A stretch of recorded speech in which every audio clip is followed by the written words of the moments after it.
What started as a quiet QB battle in Cleveland has now triggered a full-blown investigation involving league executives, corporate sponsors, and even the NFL Commissioner's Office. Emergency conference calls, broadcast networks demanding answers, ratings tanking, and all signs pointing to one name: Shedeur Sanders. The NFL is no stranger to controversy, but this one's different. This isn't about off-the-field behavior or rule infractions. This is about what happened or didn't happen on the field. Specifically, why the Browns' most exciting young quarterback was pulled at the peak of momentum during a nationally televised game, right before everything imploded. Insiders are calling it systematic sabotage. And now, people at the highest levels of the sport are asking a brutally direct question. Did the Browns intentionally bench Shedeur Sanders, knowing he was the best chance they had?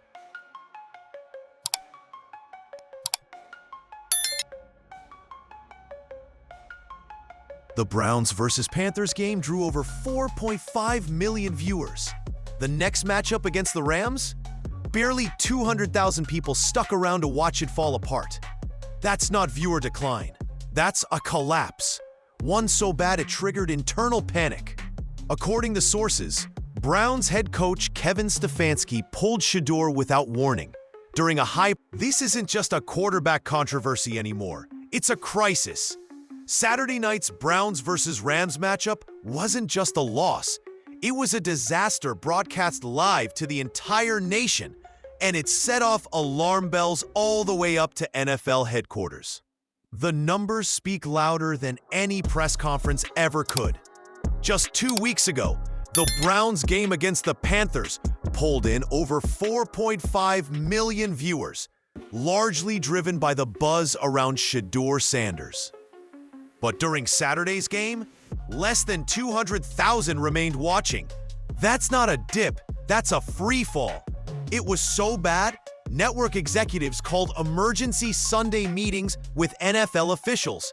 Executives from CBS, Fox, and Amazon demanded an explanation after what insiders now call a weekend implosion.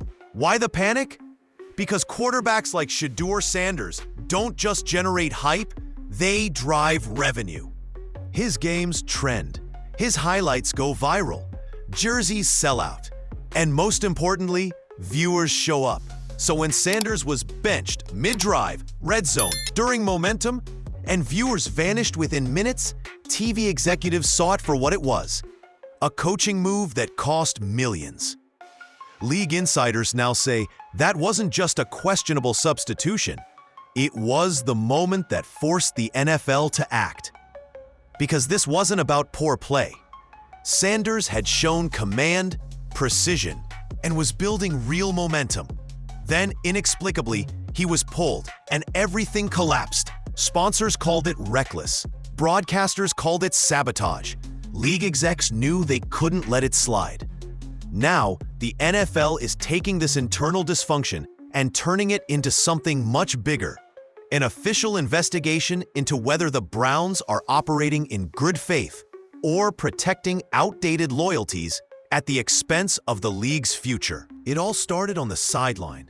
Now it's knocking on the commissioner's door. This wasn't just a benching. This was a calculated moment that sent the NFL spiraling.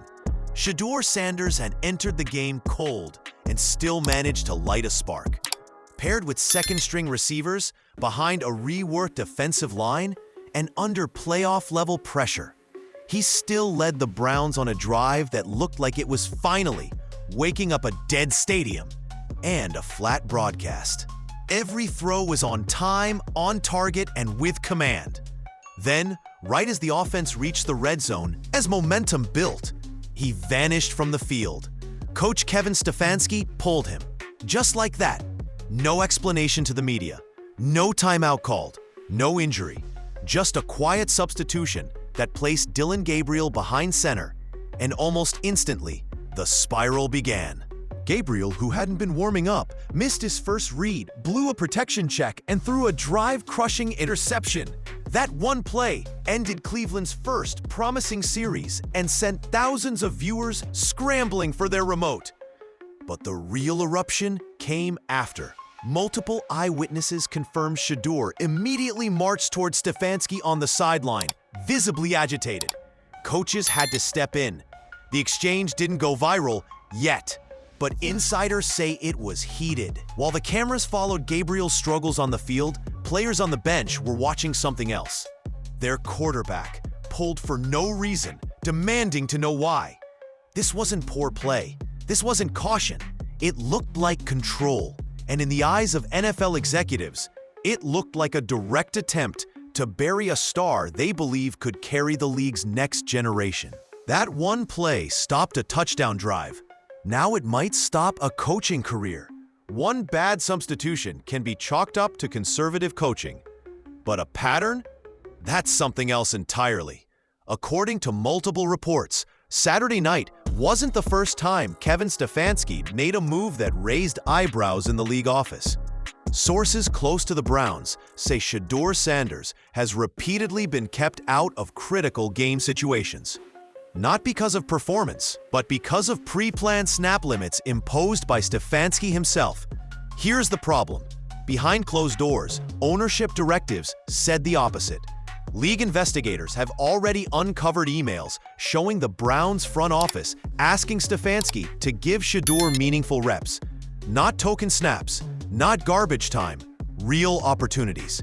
But instead, Shedeur's live-action work has been carefully limited. While protections and play designs appear to overwhelmingly favor veteran Joe Flacco, and to a lesser extent, Dillon Gabriel. Personnel insiders say practice schemes are skewed, reportedly placing Sanders in disadvantaged formations with second-string linemen, limiting his ability to build momentum or chemistry. And yet, even in those conditions, he's delivered. And that's what makes this even more suspicious. If a player is winning with less, why does he keep getting less? Assistant coaches are reportedly divided. Some back Stefanski's structure. Others believe he's holding Sanders back for reasons beyond football.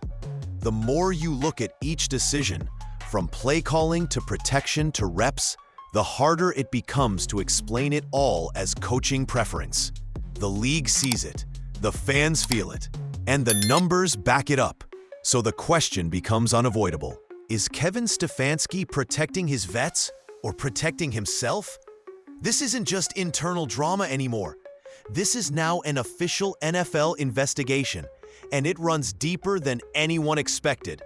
According to multiple insider reports, Commissioner Roger Goodell held an emergency meeting with league executives and broadcast partners immediately after the Browns-Rams debacle.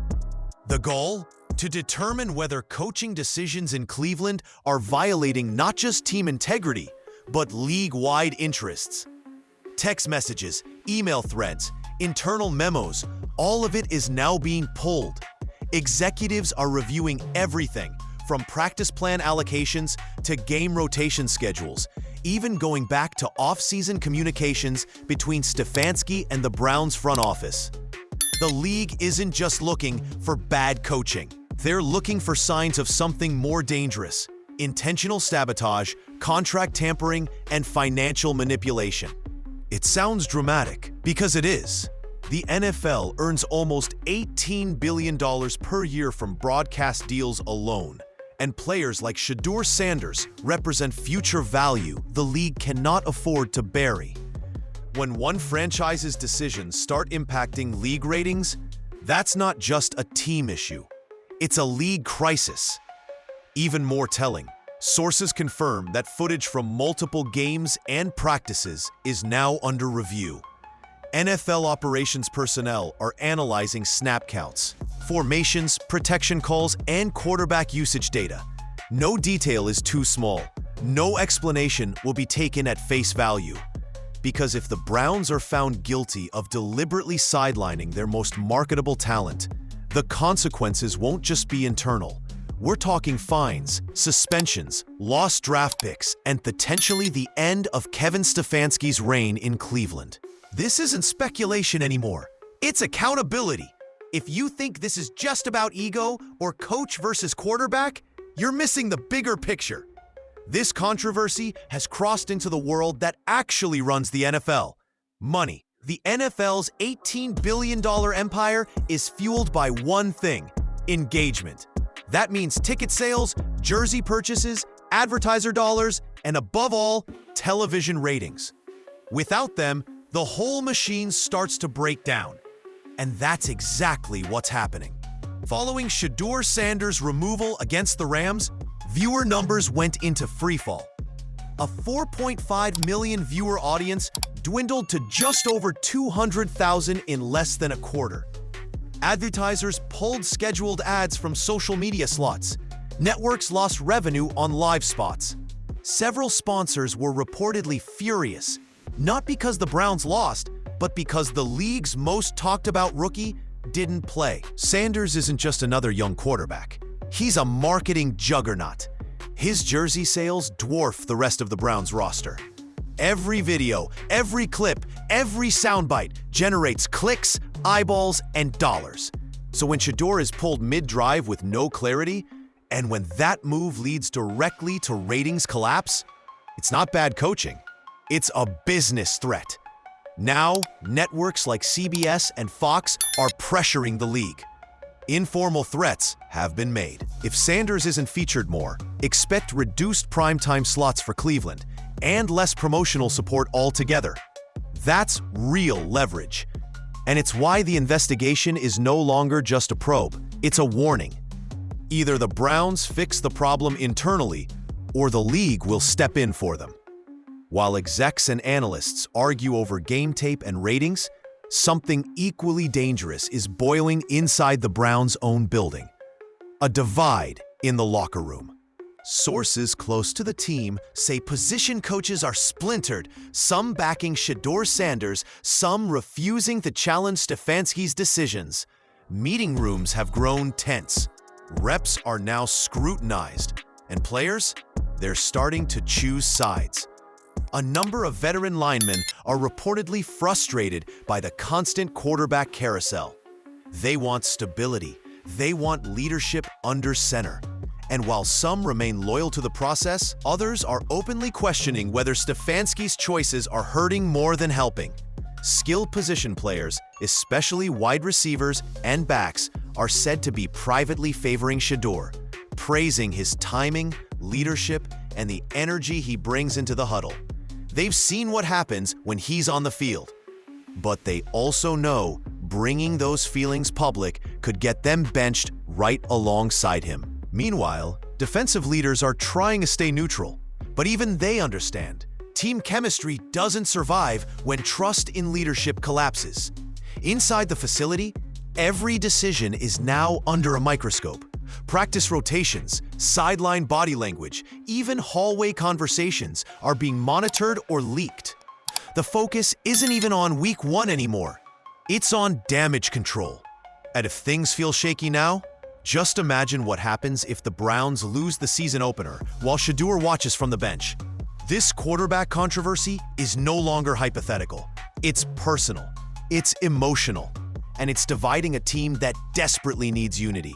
What started as grumbling on Twitter has exploded into a national digital movement. Within 48 hours of the Browns' controversial quarterback swap, hashtags like Free Shedeur and Fire Stefanski began flooding social media. At first, it was just diehard fans venting frustration. Then things escalated, fast. Over 2.3 million impressions hit the trending board within 2 days. Fan-edited videos comparing Shedeur's limited snaps to Gabriel's missteps went viral. Celebrity voices joined in, former players, influencers, commentators. This wasn't just internet noise, it was mainstream, and sponsors noticed. A top Browns partner reportedly paused a campaign rollout, citing audience uncertainty. Season ticket holders began demanding partial refunds, accusing the team of false advertising. Merchandise sales flatlined the minute Shedeur's playing time shrank. Even broadcast networks took action. Executives from Fox and CBS, according to insiders, called the league directly. Their message?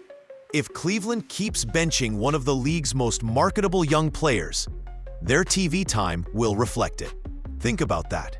The broadcast machine that drives the NFL is now in direct conflict with one team's coaching staff. The Browns created this firestorm, but the internet poured gasoline all over it. And now the NFL has no choice but to listen to the fans' loudest voice.